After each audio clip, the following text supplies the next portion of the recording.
So I might have been a bit harsh on Donkey Kong Bananza, which is okay, you live you learn. But at the same time, I feel like I was a bit too harsh on this game and didn't even try to give it a second chance, which is exactly what I want to do today. Decide once and for all, is Donkey Kong Bananza worth it? In short, yes, but please keep watching the video, I beg of you. First of all, let it be known that in the beginning, I was kind of bitter that we didn't see a 3D Mario game at the Switch 2 Direct, and that really influenced my view of the game. But after taking a step back, I realized that this game is really cool and has a lot of charm to it. First of all, it looks just like Mario Odyssey, which makes sense as we've heard rumors that a 3D Donkey Kong game was in the works and it was coming from the Odyssey team. You can really tell from the UI, gameplay elements, cutscenes, and just everything really. It all gives off that Mario feel that we all got used to and just a few years ago loved, and I really like that about this game. Speaking of gameplay, Bananza looks just amazing. It looks like a great beat-em-up game, which is a very interesting yet understandable and fun choice. Even from the look that we got from the original trailer, you can tell that Donkey Kong was supposed to break, destroy, and beat things up as much as he possibly could from day one, and I'm so surprised that we didn't get something like this sooner. From what game publications like IGN are saying, punching walls and destroying things are going to be your best friend if you want to make any progress through this game. Personally, I think this is a really smart move, and the best way I can give an example of what I mean would be the Bowser beat-em-up ending scenes from Mario Odyssey, which is really ironic on its own. The visuals look absolutely spectacular and definitely use up the Switch 2's technology to the best of their ability. One of the first things that you'll notice, and definitely one of the first things that I noticed, was DK's new design.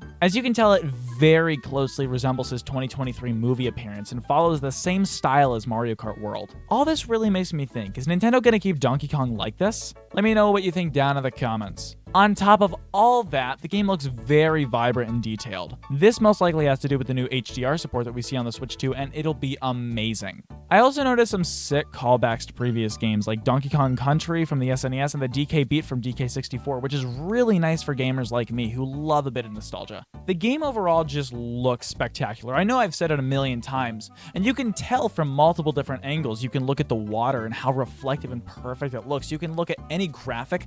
I think that opening trailer, by the way, was one of the coolest things that I've ever seen from Donkey Kong in a while. And that's not really saying a whole lot because we haven't seen much from Donkey Kong other than a few remasters and a few appearances in the Mario movie and everything like that. And I'm very happy that Donkey Kong is finally getting the spotlight that he deserves and has deserved for so long. I'm very excited for this game, and I don't know if I really want to spend $70 on it though.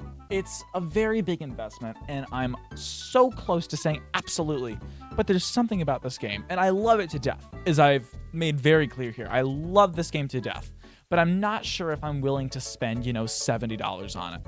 And it makes sense, as video games are costing a lot more in recent years. Just look at anything on the PlayStation 5 or Xbox Series X. Everything is finally going up in price.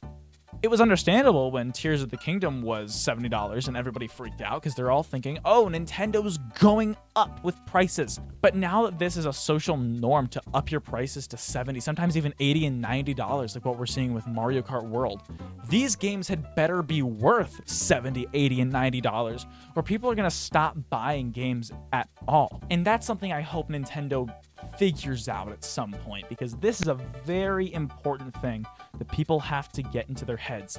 If a game isn't worth buying, don't buy it. Don't waste your hard-earned money on games that will add up to absolutely nothing. And thankfully, I can say for certain, from what we've seen, Donkey Kong Bananza is not going to be a game like that. You will want to buy Donkey Kong Bananza. I can already say that I do. Even after I've taken a second and third and fourth look at these stupid trailers, I really want to buy this game, and I'm so happy that I'll have the opportunity to do so. So overall, I think Donkey Kong Bananza has a lot of potential, not only to be a great 3D platformer, but to be one of the best games for the Switch 2, and really set the precedent for what it means to be a Nintendo game nowadays. Make sure to stay tuned to the Gaming Corner podcast for all your future game updates, news, and announcements, and we'll catch y'all on the next level.